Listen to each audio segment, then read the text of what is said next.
savage bite that, wasn't it? Welcome to Three Ponds Holiday Park. I don't think it's the desired species, which is a tench, but it was an absolutely brutal bite. Oh, that is a big roach. When I spoke to Dave, he said, oh, yeah, it's worth bringing naturals down. He said, if you don't mind being pestered by 1 to 2 pound roach. And I was like, yeah, they all say that. That's a big roach. Well, it's not the most perfect start to a tench movie you'll ever see, but I'll tell you what, if you turn down a roach like that at any point in the year, then you're not a real angler, in my opinion. That is an absolute cracker. Beautiful.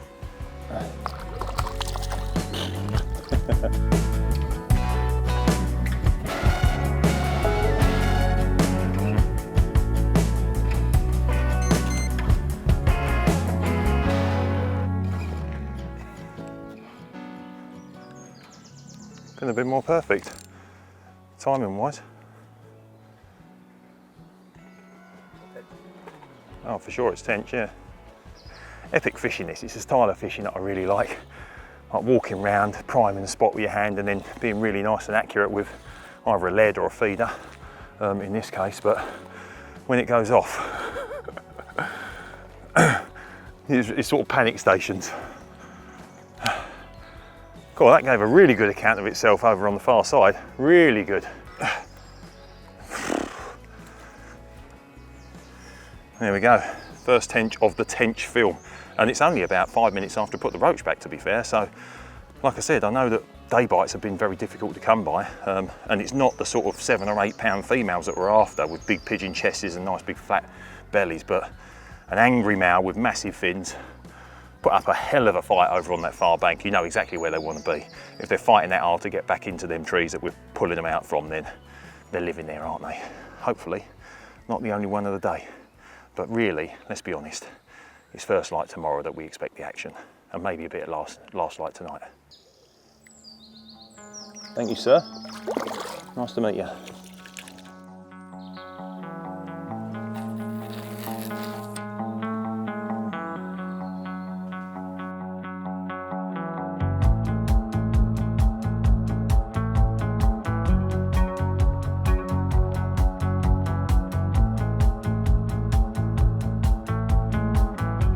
Well, let's talk a little bit more about the lake, because there are 3 ponds here at Three Ponds Holiday Park. This is Oak Pond. It's the bigger of the lot, and it's the most prolific when it comes to tench, and by all accounts it produces the bigger tench. Not monsters by sort of national standards, but anything over 8 pound is a good fish for here and a good fish in the UK, in my opinion. It's not massive, 1.5 acres, something like that, but the cool thing about it is that there are swims all the way round, and every single swim has got a fallen tree to the left or to the right, or in most swims, both sides, and everything looks fishy. We've basically plotted up right in the middle. I took Dave's advice when I turned up, basically. He suggested that they could be down either end, but you know, best play the odds and just fish the middle, and the tench cruising up and down the near bank or the far bank, which we're actually fishing, it gives us the best shot. And clearly, we've only been fishing less than an hour and we've nicked a nice roach and a half decent male tench, so he hasn't put us far wrong.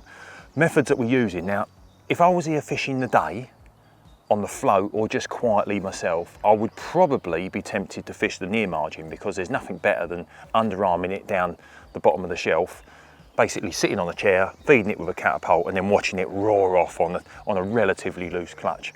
But where we're filming and we're making a little bit disturbance and we're walking up and down, there's 2 of us in this swim, we decided that it was probably best to fish the far side, which on a small pond like this is ideal because it gives us the opportunity to walk around and just catapult, or even on one of the spots, underarm a little bit of bait on the spot. But then we can clip up nice and tight. And the thing that is an advantage for is that when we hook a fish, we're pulling away from where they're living, away from where they're actually feeding. So if you was fishing on top of them, if we went round there, for instance, and underarmed it, and they were living in that tree, often the disturbance of the bite, the fight, and then the photographs, and then the release means that you'd push them over here. So it's the same thing with most fishing, you know, they will always venture to where there's less pressure. So the game plan is really, we're going to fish the flat method, although I'm going to talk to you about other methods that you should really have in your armoury if you are going to go out in the spring and early summer for the tench. We're going to fish the flat method with artificial baits on the hook because there are quite a few silverfish in here. We're going to go round after every single fish with the rods out. We're going to flick in a little bit of bait and then we're going to clip up nice and tight over the spot, just on the far side, just on the edge of the trees, because the edge of the trees, to a degree, from what I've been told from Dave and the boys at work here, local knowledge is absolutely key, is that the edge of the tree line seems to be the bottom of the shelf. And the bottom of the shelf is generally where you want to be. That sort of divide between the gravel and the silt is always a really good spot to target the tench. So that's the game plan, that's the lake, this is the swim, and so far it's been an almost perfect start.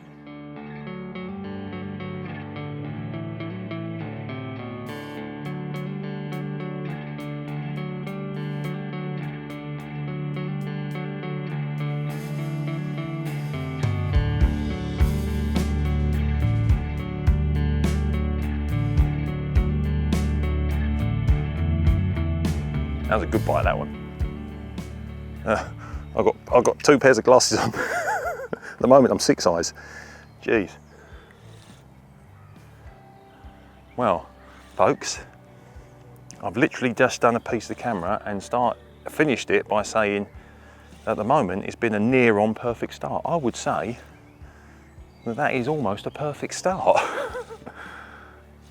Middle of the day, probably the worst chance of having bites. And the plan seems to be coming together nicely. The one thing I did do, and I said to Ty before we started, because we was warned at the sort of middle of the day, especially in these conditions, look how hot it is. I mean, I'm getting an overheating warning on my body and Ty's getting them on the camera. But the one thing I did decide to do, and this is just pure experience from being able to, I've tench fished for a long time on many venues, is at this time of year, I haven't been afraid to give them some bait. And I went round there and I actually put quite a lot of bait in. Oh dear, hold on, this is going left. Oi, going left. God, this is really trying to go left. And where I'm feeding by hand, it was really difficult, to be fair, because I would normally start a swim off with 7 spoms, which doesn't sound a lot, but when you fill a spom up with your hand, that's probably 14 handfuls of bait, something like that. So, and when you're around there, it feels a lot of bait when you're putting it in by hand. So I sort of forced myself to do that volume of bait. Whether that's the key or not, or whether they're just queuing up at the moment, or whether we've just trod in something on the way down to the lake, I don't know. But either way, I'll take it. And either way, I'm going to try to keep that rhythm going. So after this, I'm going to rechuck both rods. I'm going to go around there beforehand and I'm going to get a bit of bait out. This is a much bigger frame fish, this one. Much bigger frame fish.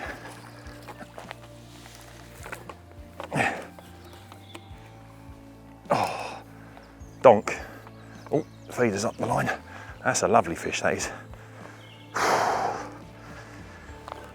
That's what Dave promised us. Solid fish. That is definitely what we call a solid fish. Wow, the fight is incredible, man. Fight's really exciting because they just want to be there at the moment. It's amazing, actually. Now, we're only very early into the session, and 2 minutes ago I was saying about fishing the bottom of the shelf. Well, the tree line indicates the bottom of the shelf, but that tree line there is slightly closer in, and I'm definitely getting a slightly more shallow drop on the right-hand rod, and it's the left-hand rod that definitely has done the first 2 tench. So maybe that extra depth is the key, or maybe just the sheer volume of snags in that left-hand spot, because it is a bigger tree, a bigger fallen tree. I don't know, but I want to try and get both rods rocking, so we will try and address that at some point. But at the moment, 1 rod going off is better than no rods going off. Well, folks, I'm not sure they get much bigger than that in here. That is an absolute weldy of a female. Look at that. Beautiful, prime and proud, holding that dorsal fin up. What a fight. Really want you to get to the trees on the left hand side, and probably only been fishing 90 minutes, something like that. I said a little while ago it's almost a perfect start. That now is a perfect start, because that is a proper tench, that one. Look at that, so thick, just not wide but very deep. Oh, beautiful. Look at that, solid as a rock, that. Solid as a rock. Thank you, darling. Yeah. Right, let's talk rods, reels and terminal tackle, because it can get a little bit complicated if you don't know what you're doing, and that's what these videos are here for, to help you simplify things. Reels, Zelos distance reels, I use them for a lot of fishing now because they just carry a lot of line, they cast as far as I need them to, and they just tick the box for 99% of my specimen angling. Couple them with the trilogy rods. Unsurprising to people that have watched my last few movies, this has quite simply been the setup that I use for a lot of my fishing. The trilogy rods, I've been one of those people in the past that has said that multi-tip rods don't work as well as single tip rods, or a rod that's designed for that one specific purpose. But I've got to the point in my life where I just don't want hundreds of rods in the shed or the garage, and I want one that just does a lot of things. And this, with the 1.5 pound quiver tip, the 1.75 pound Avon tip that I've got in now, and the 2.2 if I'm fishing for bigger fish or further out with heavier gear, it blows that statement out the water, and they just work. And I absolutely love my trilogy rods. I've got quite heavy 12 pound feeder line. When you're tench fishing, two things. One, you're more than likely to catch carp, okay? So be geared up, ready to catch carp. I'm not saying that you can't land a 6, 7 or an 8 pound tench on 6 pound line. You probably can, but if you're lucky enough to hook a 25 pound carp in relatively weedy or snaggy situations, then you want terminal tackle on that's big enough to land those fish. So it's fish safety really. So I've got the 12 pound, I'm not messing about, still casts beautifully, it sinks lovely, and it just ticks the box. The first part of terminal tackle you're going to come down to is a tiny little line stop with a bit of putty wrapped around it. Now this is positioned anywhere from 18 inches to 2 or 3 feet behind the feeder, depending on the situation. In this situation, I've got it about 2 feet behind the feeder, and the whole principle behind that is that you just get less liners. I don't mind liners when you're tench fishing, because like bream, they're sort of shoal fish, and I think when they come in, they're not super rig spooky. But in that feeding zone of about 2 foot circle around your area, I just want it to be as inconspicuous as possible. So if you get the odd liner, it's more than likely a fish that's probably not right on top of your rig, and it's probably not going to be the fish that you're going to catch, if that makes sense. Down to a flat method. Now, a flat method is ideal in 2 situations when you're tench fishing. In my experience, a flat method is probably the best way to catch them early in the season. They wake up and they seem to get on small boilies and pellet sooner than they get onto the naturals. So that's why I think the flat method's really important to have in your armoury, because early season when you're starting to fish for the tench, I think a flat method, like we're fishing here, with micro pellet or ground bait around it, is a really good way of actually targeting them, and that's what they prefer. But the other reason why I think a flat method is really good is because in a situation like this, where there's a lot of silverfish in the lake, a flat method is just a way of getting around the silverfish, because you're just putting a little parcel of bait out there, and pellet is definitely more silverfish proof than the naturals, the caster, the maggot and the worm. And don't get me wrong, the worm kebab has got an awful lot of publicity over the last few years, and I've done extremely well on it myself. But early season, this would always be, with all of those tactics in my armoury, this would be my go-to. When you are fishing a flat method, however, I think it is absolutely imperative to have these little bolt beads, because it's criminal not to. Not only do they fit perfectly inside and just give you that little pop almost, it's just the perfect amount of resistance, and then the rig is perfectly safe. The line stop and everything pulls off if anything does go wrong. You have a breakage, but you shouldn't really on 12 pound feeder line anyway. But these bolt beads just make the rig super simple, and most importantly, almost tangle proof. And then the other really important aspect of a flat method, in my mind, is a braided hook link. Remember, if you think about carp fishing, when you fish a solid bag, you have to have a supple braided hook link, because you're moulding that hook link into the bait. And having a mono or a fluorocarbon hook link when you're flat method fishing means that it's often, and I can't tell you this because I haven't seen it underwater that much, but in my mind, it pings out and it sits away from the feeder. Now, I know people that like to have the bait sitting away from the feeder, but when you're moulding your bait into the feeder like we are, and like most people are when they fish a flat method, then a supple braided hook link simply gives you a much better presentation. That goes down to my favourite braided hook link hook, which is the Power. That's a size 12, and the other reason why I actually don't mind fishing this, or like fishing this, in a venue where it's quite heavily abundant with silverfish, is that the fake maggots are an absolute game changer. Yes, I've caught tench on corn, boilie, worm, caster, you name it. But 2 artificial fake maggots have caught me more big tench than I have had hot dinners.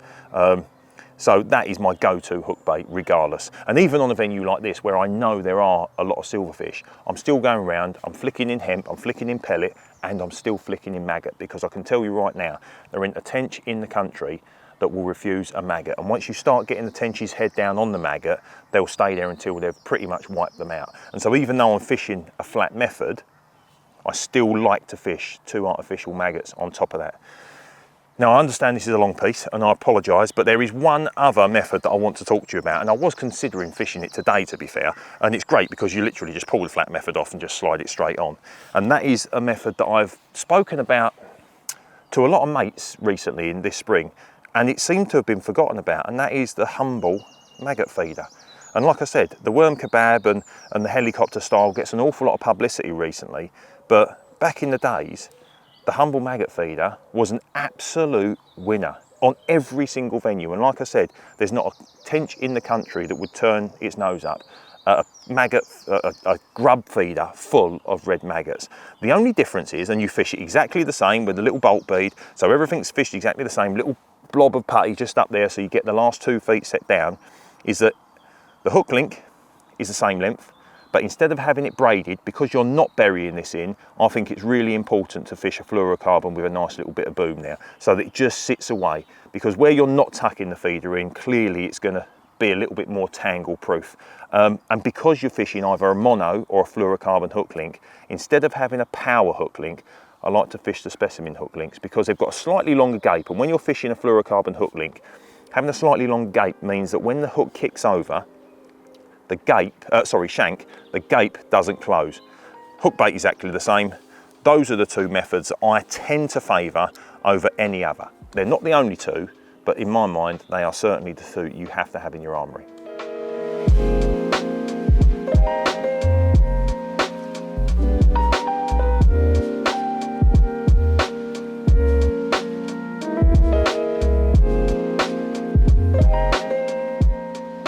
So nice to play them on balanced gear.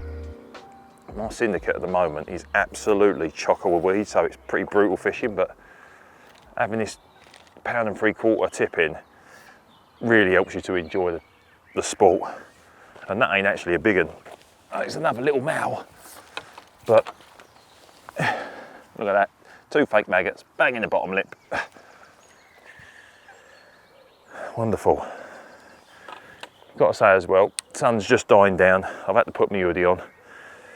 It's bite time, innit? It's bite time.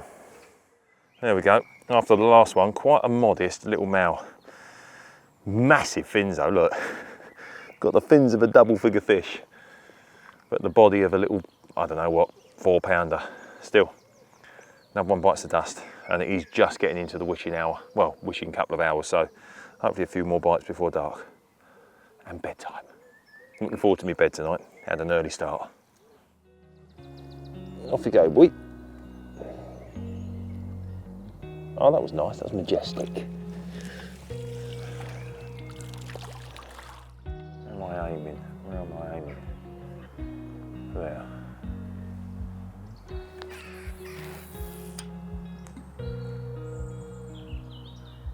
Oh, yeah, fish on the way down.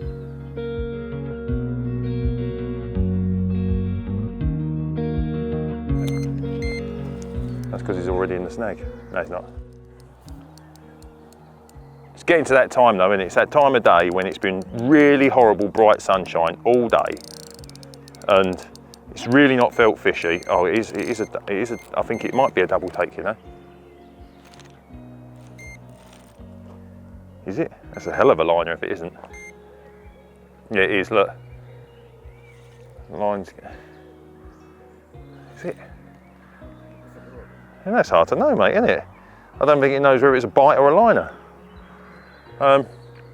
Anyway, it's been one of those days where it's been roasting hot. And on them days, regardless of what species you're after, and tench are probably your best chance of getting bites during the day. But it's one of those days where you just feel like your best chance is first light, last light. And so that was really our plan. I mean, we didn't turn up until sort of mid-morning. We didn't start fishing until midday. So the idea was literally to fish this afternoon, just into dusk, get our heads down, wind the rods in, feed the swim, give them a little bit of free grub as a thank you, and then get up nice and early tomorrow morning and hopefully nick a few before we hit the road, before the rain comes in. Armageddon comes in at 10 o'clock tomorrow morning apparently. And as much as I love my fishing, I don't like it that much. Here we go. That one, another little mal, but that one genuinely thought it was bigger than it is. And I'm going to deal with that rod because something definitely happened with that rod. I don't think anything's on it, but there was way too much going on to not redo it.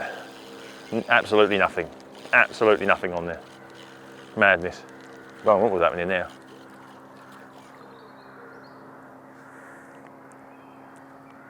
Rig's sweet as well. Let's get that back out.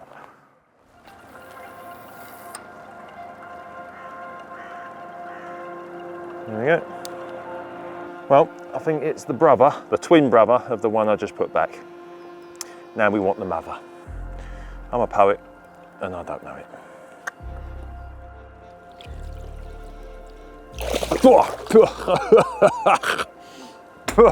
You horrible little git. Absolutely drenched me. Soaked me. Straight in the face as well.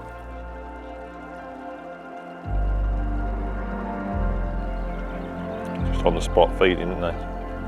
That's a great fight, that's really trying to bore into the tree. I love a spirited battle. Come on. It's got a big head on it though. It's a solid one. There we go. It's Daddy Mal, that one. That's a Dorman. Oh, look at that big old dorsal fin. He's got lumps and bumps all over him, but he's got a huge head, which made me think like he was actually going to be quite a sizable fish. He's not a small mal as far as mal fish go, but anyway, he fought super hard. And as expected, sun's died down, evening's in, I've had my dinner, and these are having theirs too.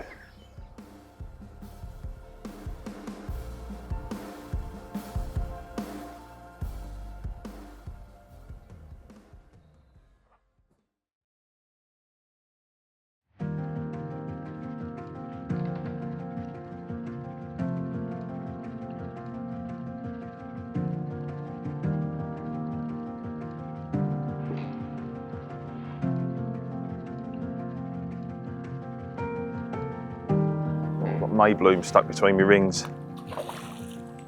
I hate it when I get fluff in my rings. Right, I've got to say, folks, I thought I'd have more action.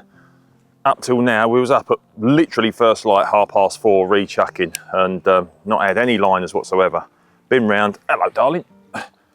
Oh, that's a lovely plump female. No liners, no activity, no nothing. And it was very difficult. We didn't fish last night, very difficult to sleep because there was an awful lot of, not spawny splashing, just like fish jumping like. But they don't read the same rule book as us, do they? We expected that if we could catch them in the middle of the day yesterday when it was bright sunshine, then last light last night, we would absolutely slay them. And it was good into dusk, but last night certainly wasn't exceptional. And then this morning, I thought, it's been light for a good hour now. I thought we'd be on 3 or 4 fish, but this is the first one. So just got to plug away sometimes. I've been round, I baited, literally had my first liner about 5 minutes ago. And Ty, come and have a look at this, because that is, it's not big, but it's an absolute perler. Look at that. She's in beautiful condition, she is. 2 fake maggots hanging out the mouth. What an absolute cracker. Well, she's beat me up on the bank as much as she beat me up in the lake. That is absolutely pristine. It was like it was made minutes ago. There is not a single fin, scale, anything out of place. Absolutely pristine. What a beautiful little female. That's what I love about the tench. If you look really closely, you can see all the tiny little minute scales just underneath their sort of slimy exterior. And clearly, obviously, the red eye, but It's all the little details that no one really sees that I love. All the mottling along the gill plate. Beautiful. She's a minter, absolute minter, that one. Look at that. Not many better tench in the world. That is absolutely perfect in every way.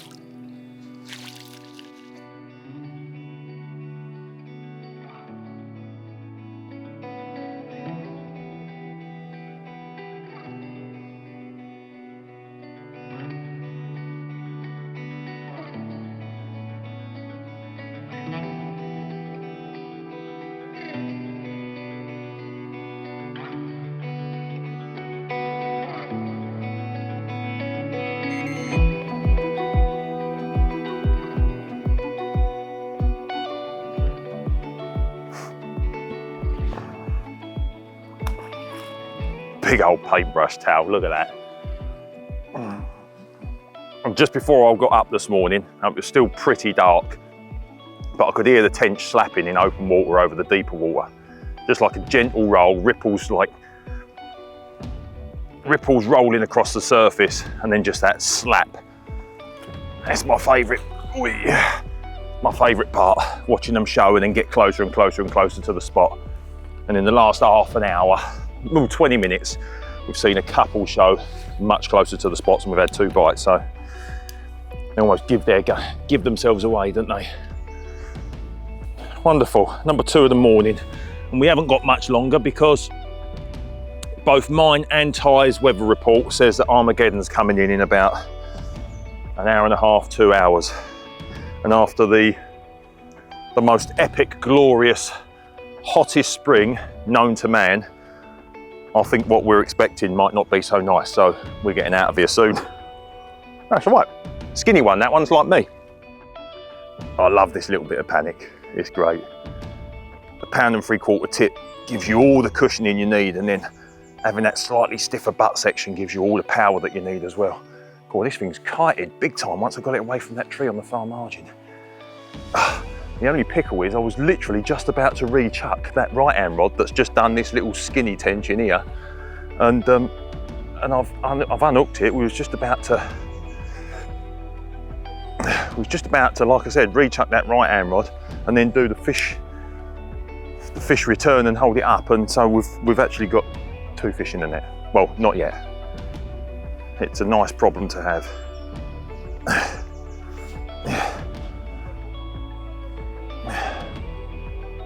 Maybe if this is a male, we've got a little skinny female in the net, I think. If this is a male, maybe we can play Cupid. It's about that time of the year. Oh, I don't think it's big. It's banging its head though.